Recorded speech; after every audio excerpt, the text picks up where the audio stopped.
Muito bem, estou de volta na área para corrigir então a provinha de raciocínio lógico matemático da prova do Tribunal de Justiça de São Paulo 2023, de escrevente técnico judiciário, aquela prova que foi aplicação no interior, tá? Ela tem uma parte de matemática, que já foi corrigida, e a parte agora de raciocínio lógico matemático. Vamos dar uma conferida?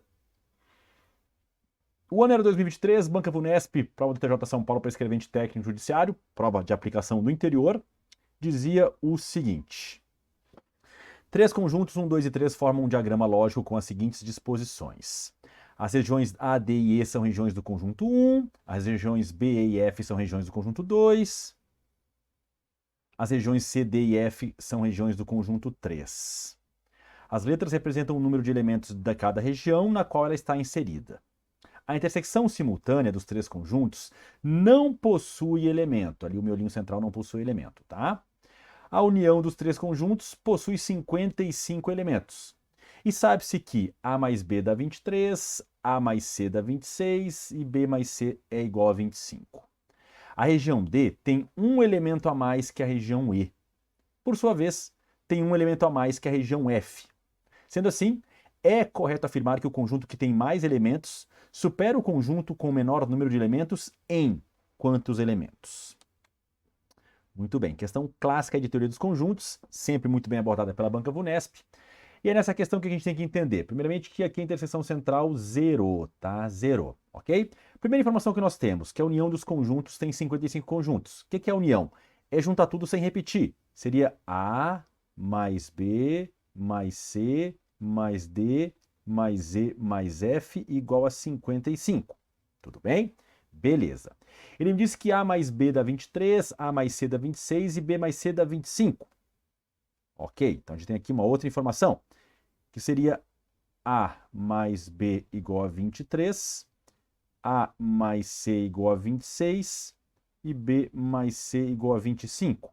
E essa informação em vermelho já me permite somar tudo. Olha o que vai acontecer quando eu somo tudo. Dá 2A mais 2B mais 2C igual a 4,74. E aí, se eu dividir por 2 toda a equação, eu vou achar que A mais B mais C dá 37. Muito bem. Então, eu acabei de achar que A mais B mais C dá 37, que seria esta galerinha aqui, ó, sendo trocada por 37. Tudo bem? Ok? Depois disso, ele me diz que a região D tem um elemento a mais que E. E o E, por sua vez, tem um elemento a mais que F. Então, vamos dizer que F tenha X. E vai ter X mais 1 e D vai ter X mais 2, né? Porque é meio que uma escadinha. D tem um elemento a mais que E o E tem um elemento a mais que o F. Então, eu chamo o F de X, o E é X mais 1 e o D é X mais 1, que é X mais 2. A gente vai jogar isso tudo aqui para equacionar, tudo bem? Então vamos apagar tudo. O que a gente descobriu então? Que pela união, A mais B mais C mais D mais E mais F é 55. Por essa soma dessas três equações aqui, e dividindo por 2, a gente achou que A mais B mais C vai dar a metade de 74, que é 37. Então a gente vai trocar isso aqui por 37. Vai trocar o F por X, o E por X mais 1 e o D por X mais 2, pela escadinha que eu acabei de explicar. Então D é X mais 2, E é X mais 1, F é X, tudo isso igual a 55. Aí a gente cai numa equação única, né, na variável X, tirando todo mundo dos parênteses, 137 mais x mais 2 mais x mais 1 mais x é 55. Esse 2 e esse 1 que é 3, soma com 37 dá 40. X mais x dá quanto? Dá 3x. Então 3x mais 40 é 55. Logo 3x é 55 menos 40. Logo 3x é igual a 15. Portanto, x igual a 15 por 3, x igual a 5. Tudo bem? Tranquilo? Beleza, quando x é igual a 5, a gente vai substituir aqui, então, as regiões, tá? Então, aqui vai ser 5, aqui vai ser 6, aqui vai ser 7, aqui vai ser 0. E aí, eu sei quanto vale A, B e C? Não sei quanto vale A, B e C. Será que na tela anterior tinha alguma informação que faltou a gente colocar aqui? Beleza. Ok. Ok. Ok. Talvez eu tenha que resolver aquele sistema com A mais B, A mais C e B mais C para achar também os valores de A, B e C. E aí eu tenho um outro sistema para resolver. Que inicialmente eu não precisei resolvê-lo para ter, né, acesso a A mais B mais C. Mas para resolver então, a gente achou então que aqui tinha 5, tá? 5, 6 e 7. Aqui 0, tá? Então a gente sabe que A mais B é 23, A mais C é 26, B mais C é 25. Aqui é um sistema de 3 equações e 3 variáveis que eu posso isolar numa equação e jogar na outra. Então vou isolar na primeira, o A, ele vai ser B menos 23 e vou inserir na de baixo.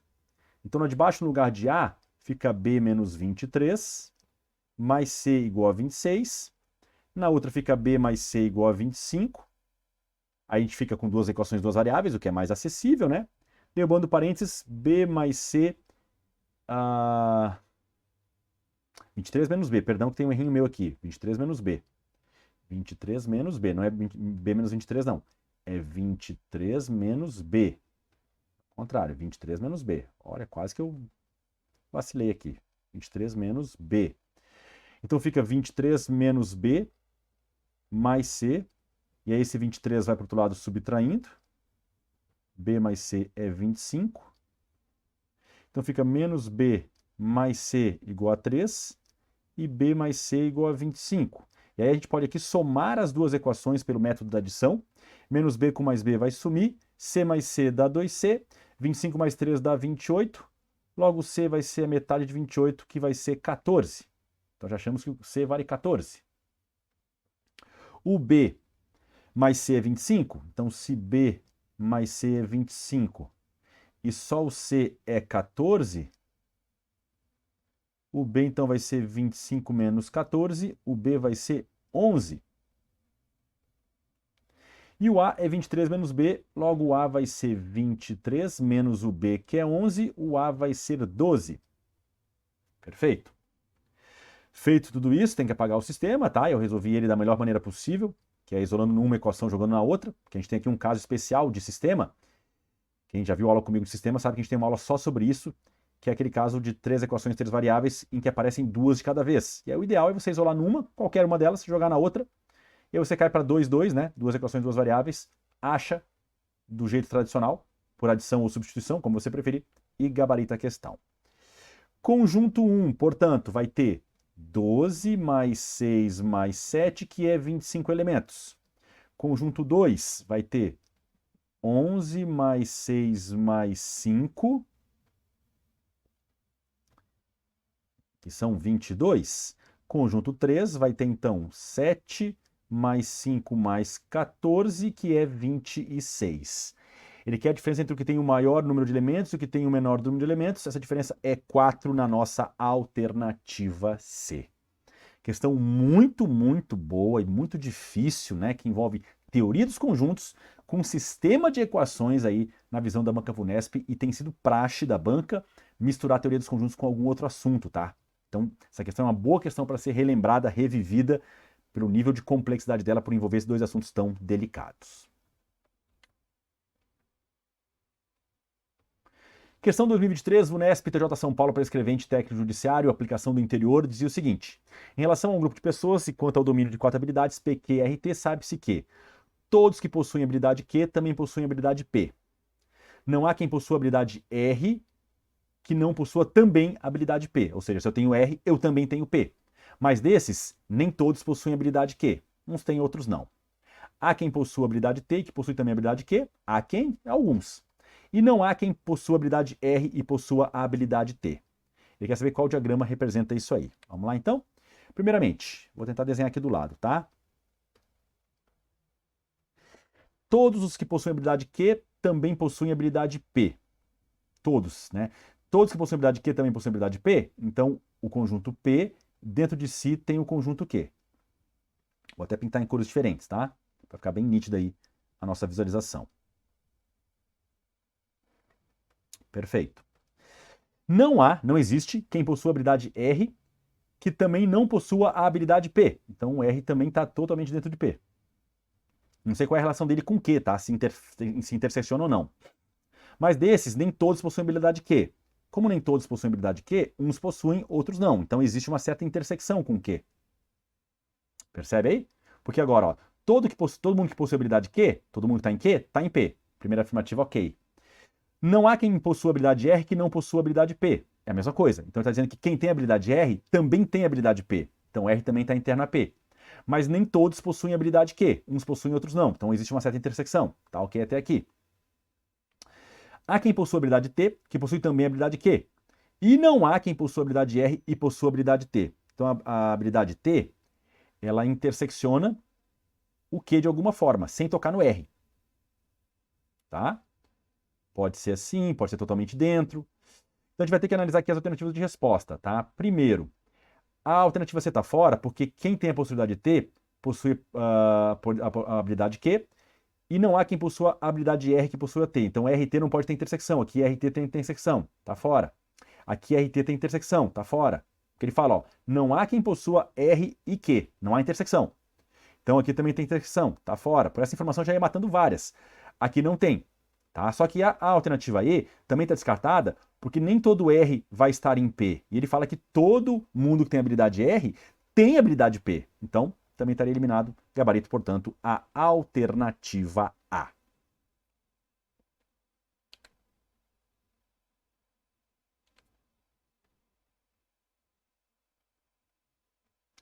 Questão 2023, Banca Unesp, TJ São Paulo, escrevente técnico judiciário, aplicação do interior, trazia uma sequência ilimitada, e ele quer o valor de KLMN, tá? Essa questão para mim ela é meio mal elaborada por algum detalhezinho que ele não mostra quantos elementos passam para chegar no 180 e no 260.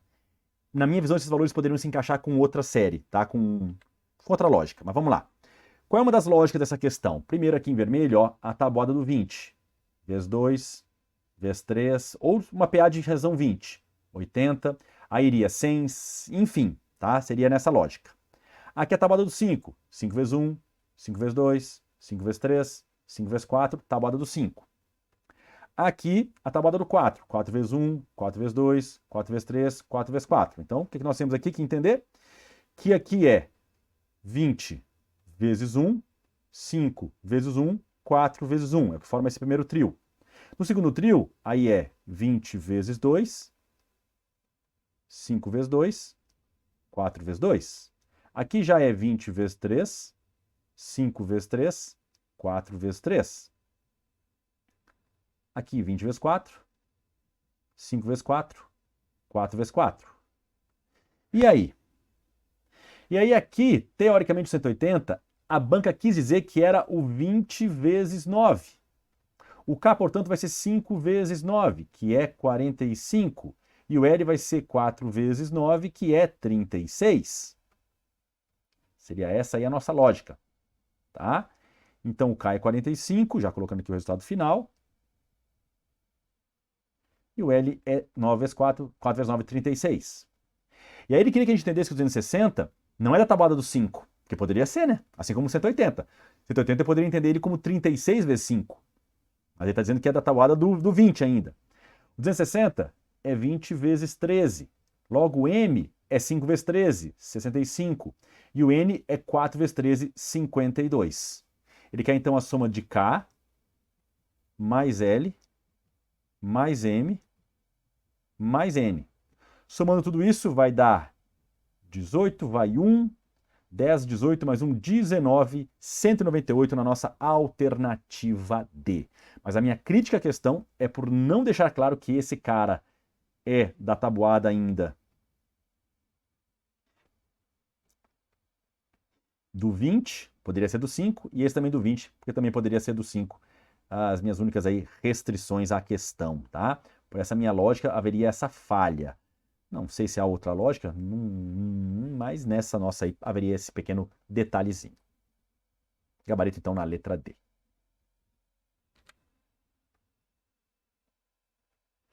O ano era 2023, Unesp, TJ São Paulo, escrevente técnico judiciário, aplicação do interior.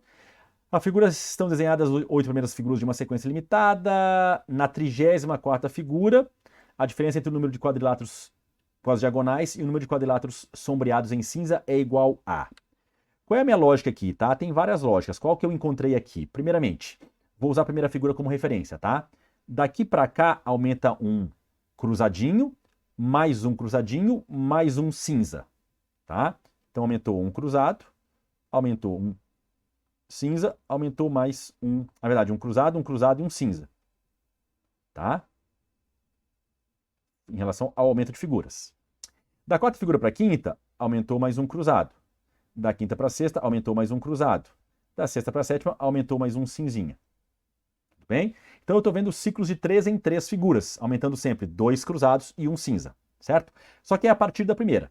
Então a primeira lógica que eu tinha que entender é que a figura 34, ela é a figura primeira mais 33 pulos. Concorda comigo? Com um pulo, eu saio da primeira figura e vou para a segunda. Com 10 pulos, eu vou para a 11ª. Com 20 pulos, para a 21ª figura. Com 33 pulos, eu vou para a figura 34 a partir da primeira. Tudo bem? A primeira figura tem um cinzinha. E o que são 33 pulos? O meu ciclo de pulos, ó, é de 3 em 3. 3 em 3. Pode ver que aqui a lógica segue. Daqui para cá aumenta um xizinho. Daqui para o próximo aumentava um xizinho. Daqui para o próximo aumentava um com rajuradinho, cinzinha. Então, se eu pegar 33 e dividir de 3 em 3 pulos, são certinho 11 ciclos. 11 ciclos desse, tá? Então, vão ser 11 ciclos. 11 ciclos, que é como eu preferi entender a questão. Mas é óbvio que eu tenho que entender com bastante tranquilidade, né? Tem que entrar no espírito da questão. Questões de sequência, o segredo é você entrar na mente do criador, tá? E aí, esses 11 ciclos, a figura 34, então, vai ter o primeiro quadradinho, que é um cinza. E o que são os 11 ciclos? Os 11 ciclos vão trazer 11 vezes 2 cruzadinhos e 11 vezes 1 cinzinha, porque cada ciclo tem 2 cruzadinhos e um cinza. Então a gente vai ter aqui 22 cruzadinhos e 11 cinzinhas, certo? Só que eu não posso esquecer de contar com a primeira figura que também é cinza. Então o total na figura 34 é ele ter 12 figurinhas cinzas, a primeira da primeira figura, mais 11 que ele ganha nos 11 pulos. Cada pulo vai dar uma figurinha cinza para ele. 11 pulos, 11 ciclos, 11 figurinhas cinzas. Mas já conta com a primeira. E 22 figurinhas com o xizinho. Ele quer a diferença entre uma e outra. Entre 22 e 12, a diferença vai ser 10 na alternativa C. Ah, Dudu, eu preferi fazer todo o desenho na mão. Problema não tem problema nenhum, tá? Outra coisa que tem que perceber é que a posição da figura indica quantos quadradinhos ela tem. Então a figura 34 ela vai ter 34 quadradinhos. Também tem isso, tá? A figura 34 ela vai ter 34 quadradinhos. Aí vão ser 12 do cinza, pela lógica que eu encontrei, e 22 do xizinho. Pode ver que deu certinho 34. Tudo bem? Podemos tentar ver também, que era uma lógica, pela figura de posição 3. Ó, figura de posição 3 tem um quadradinho a mais, aqui vai ter 2 quadradinhos a mais. Na figura de posição 9, que seria a próxima, vai ter 3 a mais. E aí o que a gente percebe? Na figura 33, na terceira, que é 3 vezes 1, um quadradinho a mais. Na sexta figura, o que é 6? 3 vezes 2, 2 xizinhos a mais. Na figura 9, que seria a próxima aqui, 3 xizinhos a mais. Na figura 33 seriam 11 xizinhos a mais.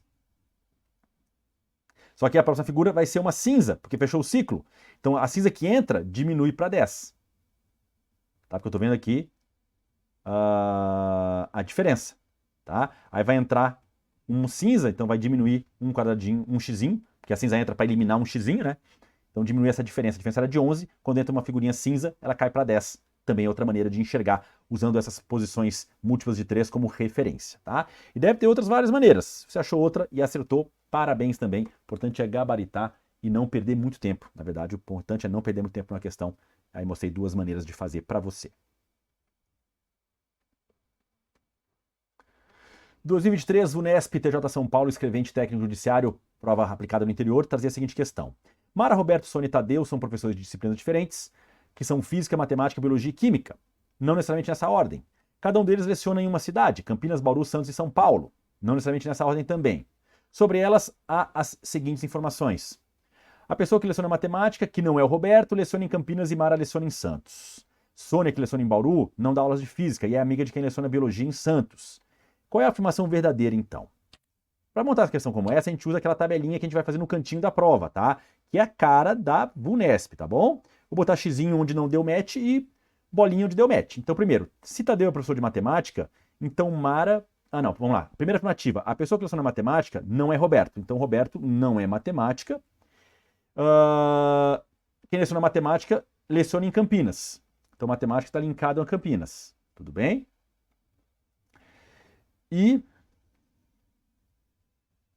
Então, Roberto não faz matemática e matemática está linkado a Campinas. E é amiga de quem leciona... Perdão. E Mara leciona em Santos. Então, a Mara leciona em Santos. Mara leciona em Santos. Ninguém mais leciona em Santos. A Mara não leciona em outro lugar. Só que a Mara... Ó, olha a primeira afirmativa. A pessoa que leciona em matemática, que não é Roberto, leciona em Campinas. E também não vai ser a Mara, porque a Mara leciona em Santos. Cada um leciona numa cidade única. Então, a Mara também não é a da matemática. Tudo bem?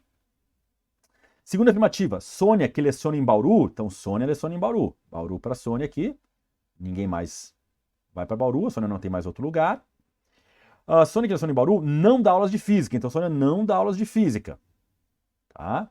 E ela é amiga de quem leciona biologia em Santos. Biologia está linkado a Santos. Quem é que leciona em Santos? Olha aqui, ó. Santos é a Mara, então a Mara é biologia.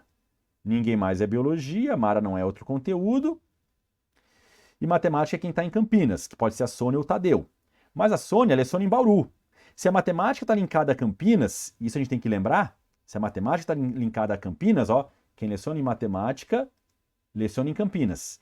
E a Sônia leciona em Bauru, a Sônia também não vai dar matemática. Quem vai dar matemática é o Tadeu, que leciona em Campinas, portanto. Porque quem leciona em matemática, leciona em Campinas. Tá? Então, Tadeu, matemática em Campinas. Mara, bio em Santos, pelada em Santos. E aí? Sobrou aqui São Paulo para o Roberto.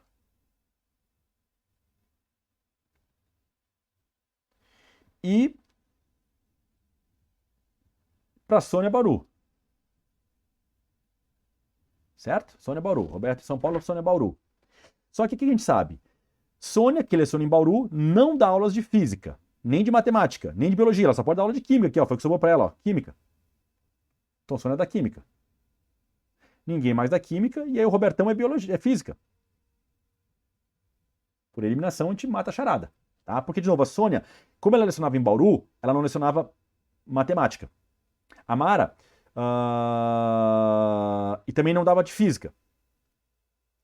E também não dava de biologia, porque biologia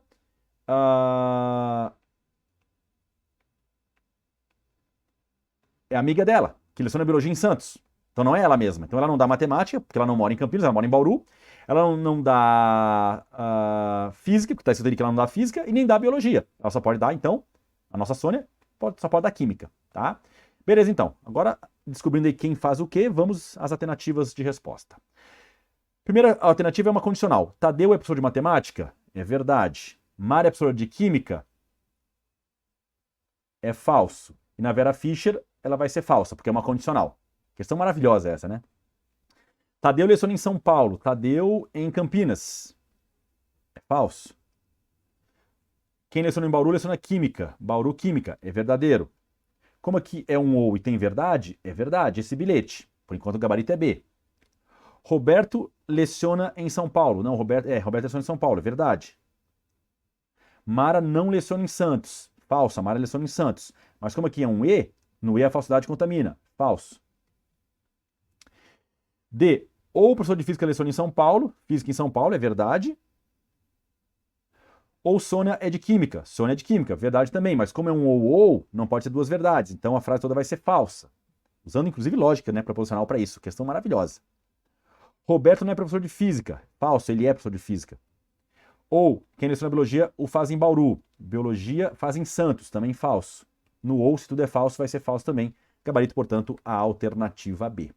Tá? Questão assim, ó, muito boa para treinar. Não só essas questões de escolher as pessoas e as escolas onde trabalham, né, e a matéria, como também na sequência trabalhar com lógica proposicional. Mais uma questão de 2023, VUNESP, TJ São Paulo, prescrevente técnico judiciário, prova aplicada no interior. Há cerca de 5 servidores de um tribunal foram feitas 4 afirmações. A terceira é falsa, as demais são verdadeiras. Se Fabiana é técnica judiciária, então Jerusa é escrevente. Se Humberto é juiz, então Jerusa não é escrevente. Se Janice é desembargador, então Ivo é promotor. Ivo é promotor ou Humberto é juiz. A partir disso, o que a gente pode afirmar como verdadeiro? Vamos lá, então. Primeiramente, ele fala que a terceira afirmação é falsa. Ela é uma condicional que ela é falsa. As demais são verdadeiras, certo? Beleza. Então, o que a gente sabe sobre uma condicional que é falsa? Que ela só ocorre no caso da Vera Fischer. Ou seja, Janice é desembargadora é verdade. Ivo é promotor é falso. Então, Ivo promotor aqui é falso. Aqui também vai ser falso. E Janice desembargadora é verdadeiro. Então, aqui Janice não desembargadora, que é a negação, vai ser falso. Jerusa, Janice é desembargadora, tá. Beleza. Tudo bem. Como a quarta frase é uma disjunção inclusiva e ela é verdadeira, e a primeira frase é falsa, obrigatoriamente quem vai ter que ser verdadeiro é que Humberto é juiz. Tá? Então, Humberto juiz é verdadeiro, aqui é V. Aqui, Humberto não juiz negação vai ser falso. Tudo proposição simples, né? Já estou indo para as alternativas de resposta. E aí, como a segunda frase é uma condicional e ela é verdadeira, o que não pode acontecer? Não pode ser Vera Fischer, então aqui tem que ser verdadeiro também. Senão vai dar Vera Fischer e aí contraria. Aí seria falsa a segunda frase também, porque na condicional, quando a causa é verdadeira e a consequência é falsa, ela é falsa. Então, Jerusa não é escrevente, é verdadeiro. Logo, Jerusa escrevente é falso. Aqui também falso. E aí, como a primeira frase é verdadeira, ela é uma condicional e a consequência é falsa, não pode dar Vera Fischer. Então, a primeira proposição, que é a causa, tem que ser falsa. Porque senão vai dar Vera Fischer. Não pode dar Vera Fischer. Tem que ser aqui Fischer, Fischer. Tudo bem? Então, Fabiana é técnica judiciária, é falso. Fabiana não é técnica aqui embaixo, que é a negação, vai ser verdadeiro, gabarito na nossa alternativa E. Mais uma questão muito boa para treinar aí todos os conhecimentos aí de tabela verdade, conectivos e também de negação, né? Porque a gente tem que lembrar que se eu acho que Humberto é juiz é verdadeiro, Humberto não juiz, que é a negação, é falso, né? Então por isso que o item D, por exemplo, é falso. Muito boa, questão a cara aí da VUNESP. 2023, prova do TJ São Paulo para escrevente técnico judiciário, aplicação do interior, muito bem feita pela banca VUNESP, dizia o seguinte: para descobrir se André é ou não arquiteto, se Célia é ou não cineasta, se Daniel é ou não dançarino, se Elisa é ou não escultora, se Luísa é ou não literata, se Paulo é ou não pintor, afirmou-se o que segue. Aí ele fez 5 afirmativas e disse que a 3 e a 5 são falsas, as demais são verdadeiras. Questão exatamente igual à anterior, tá? A gente vai ter então que lembrar que são verdadeiras as afirmações 1, 2 e 4, sendo falsas as afirmações 3 e 5. Ok? Se a primeira afirmação é verdadeira e ela é uma condicional, temos 3 cenários. Vera, Vera, Fischer, Fischer ou Fischer, Vera. Não tem como confirmar nada. Mesma coisa para a segunda. Na terceira, se ela é falsa, é porque deu Vera Fischer. Então, é verdade que a Luísa é literata. Pode botar verdade aqui. Pode botar verdade aqui. E aqui que diz que não é literata, pode botar falso. E é falsa essa consequência. Tá? Só que eu não sei quem é que falsificou isso aí. Porque nós temos uma consequência composta. E por conjunção. E na conjunção, a falsidade contamina. Então pode ser falso que a Célia é cineasta, ou pode ser falso que a Elisa é escultora, ou até ambas. Lembra que a conjunção só é verdadeira quando tudo for verdadeiro. Se alguém for falso, contamina tudo. Ou se os dois forem falsos. A quarta também é verdadeira. É outra condicional que eu também não tenho como analisar nada por enquanto. E a quinta, que é um ou, é falso. Aí sim, porque na quinta, como é uma disjunção inclusiva, para ser falsa tem que ser tudo falso. Então é falso que Célia não é cineasta e é falso que Elisa é escultora. Então Elisa é escultora, é falso. Elisa é escultora é falso. Tá aqui. E Célia não é cineasta é falso. Então, Célia não é cineasta é falso. E aí se a gente olhar para a primeira frase, ó, não pode dar Vera Fischer, senão vai dar falso, e ela é verdadeira. Então, aqui tem que ser obrigatoriamente falsa a causa, porque se na condicional der Fischer, Fischer, ela é verdadeira. Então, André é arquiteto é falso. Aqui André é arquiteto falso. Aqui André arquiteto, falso. O mesmo ocorre na segunda frase, que também é uma condicional, que tem que ser verdadeira como um todo. Só que se a consequência é falsa, eu não posso deixar a causa ser falsa, tem que ser verdadeira. Não pode ser verdadeira, senão vai dar Vera Fischer, ela tem que ser falsa também. Então Daniel não é dançarino, é falso. Daniel não é dançarino, é falso. E aí, Célia cineasta é falso, Elisa escultora também é falso. Faltou só a quarta frase, em que ele tem ali uma causa composta. Agora, a causa é composta e a consequência é simples. André não é arquiteto, é verdadeiro, porque André arquiteto é falso, está na primeira frase lá.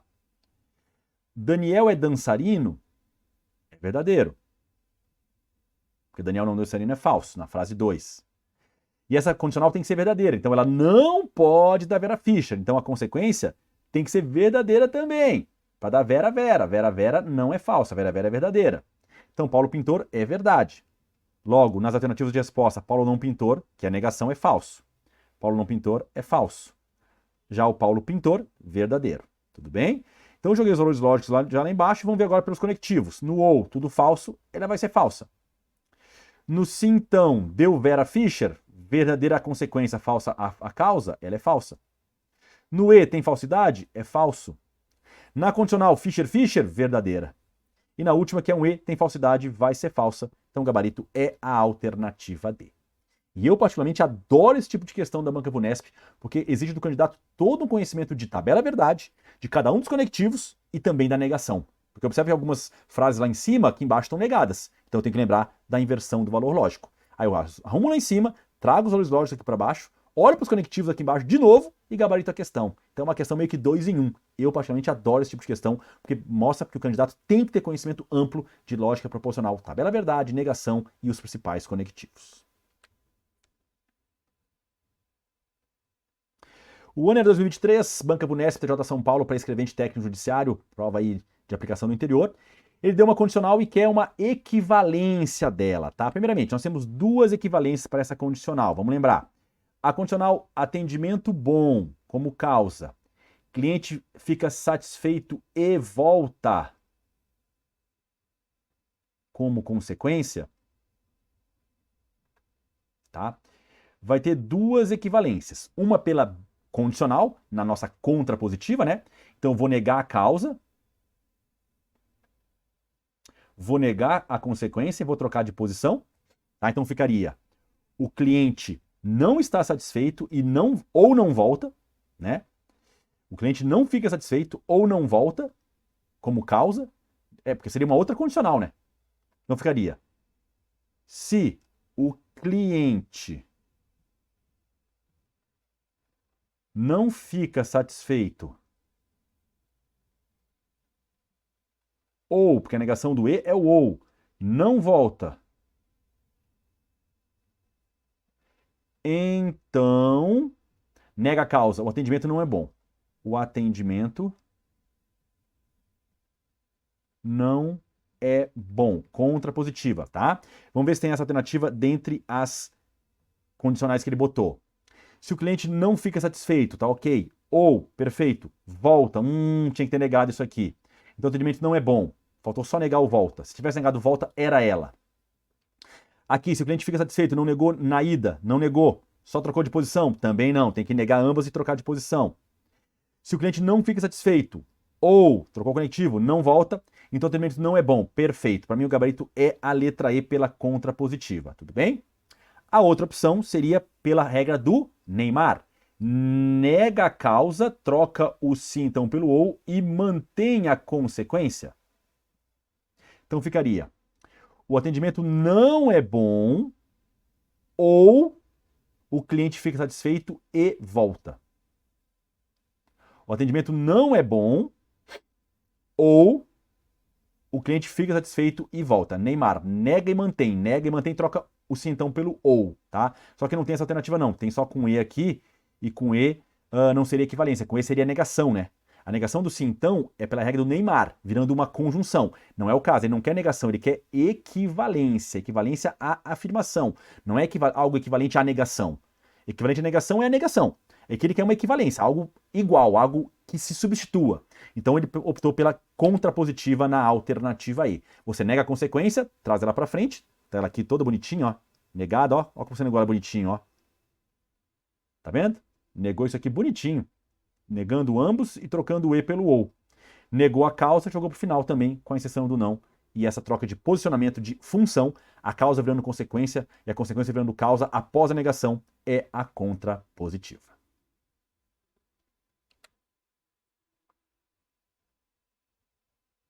Mais uma questão da VUNESP aí, 2023, TJ São Paulo para escrevente, que dizia o seguinte: a seguir estão 5 pares de afirmações.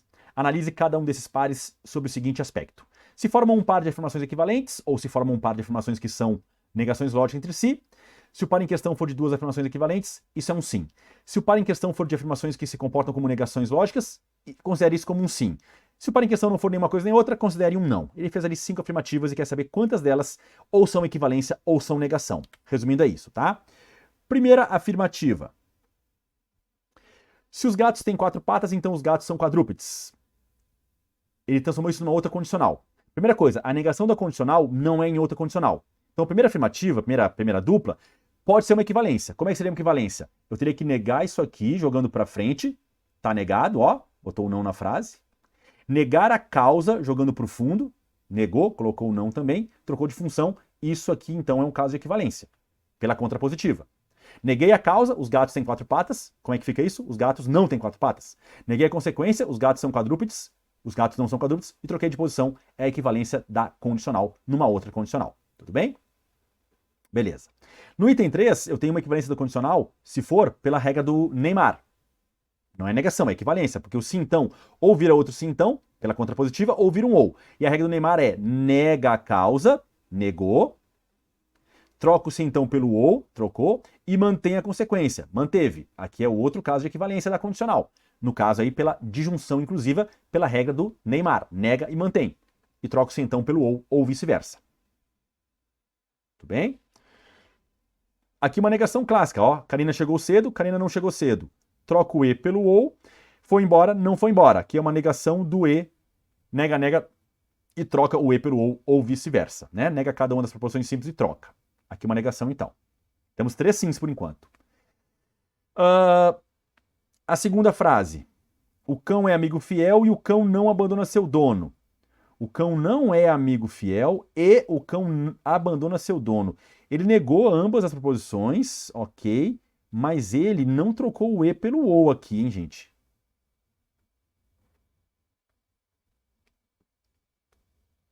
Então, isso aqui não é nada. Não é negação, não. Faltou trocar o conectivo. E aí vem a quinta frase, que é aquela coisa bem sutil, que é: Tomás é hábil ao jogar tênis e ao jogar basquete. Isso é a mesma coisa de dizer que Tomás é hábil ao jogar tênis e Tomás é hábil ao jogar basquete. Ele só devolveu a frase, o sujeito dela de forma mais clara. Isso é uma equivalência. Por quê? Porque, lembra que a equivalência, 2 é igual a 2. Assim como 2 é igual a raiz quadrada de 4. Uma frase igual a ela mesma é uma equivalência trivial, óbvia, clara. Essas duas frases são iguais. Só que na primeira ele comeu o Tomás é hábil ao jogar basquete. Tirou o Tomás é hábil como subliminar. Mas isso é um caso de equivalência sim, tá? Então nós temos aí 4 casos de equivalência, só não seria a segunda frase.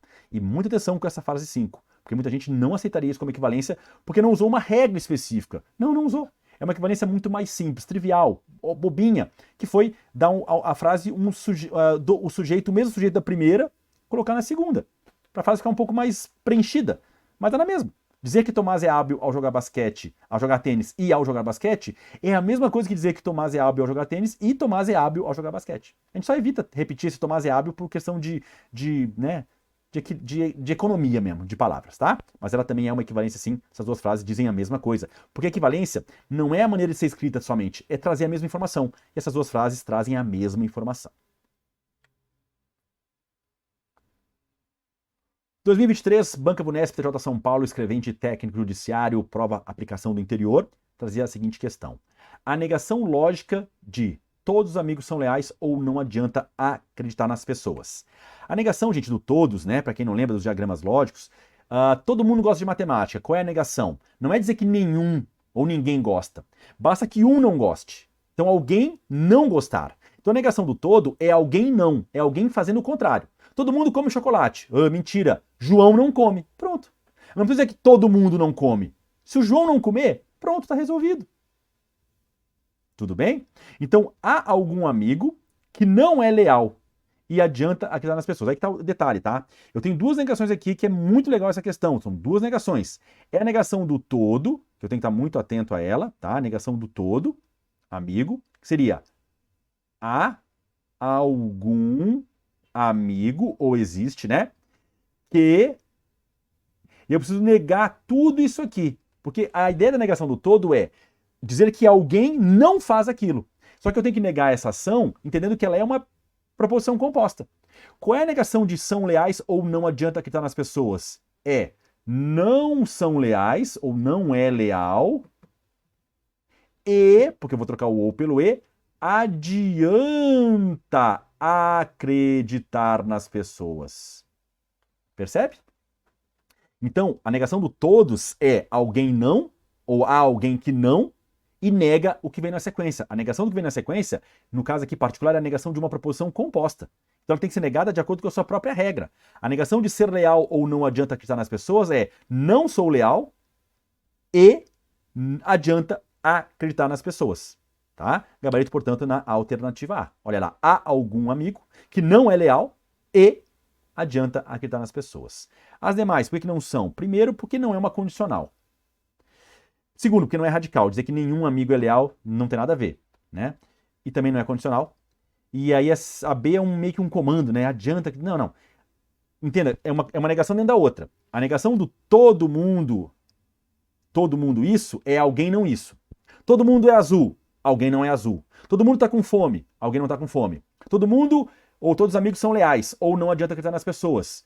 Algum amigo não é leal... Porque você tem que negar isso aqui, ó. É algum amigo nega essa ação. E a negação daquela ação é algum amigo ou há algum amigo que não é leal e adianta acreditar nas pessoas, tá? Questão muito boa, de novo, envolvendo dois tópicos aí do edital. A negação aí dos diagramas, né, do uso do todo, do algum, do nenhum, e, de novo, lá dentro dela, a negação da proposição composta. E é isso aí, gente. Fechando então esse bloquinho aqui, trazendo a correção da prova do TJ São Paulo de raciocínio lógico. Peraí que nosso vídeo travou. Eu vou sair da tela então. A prova de raciocínio lógico matemático da prova do TJ São Paulo para escrevente técnico judiciário, aplicação do interior. Segue a gente no Insta, bons estudos e até a próxima.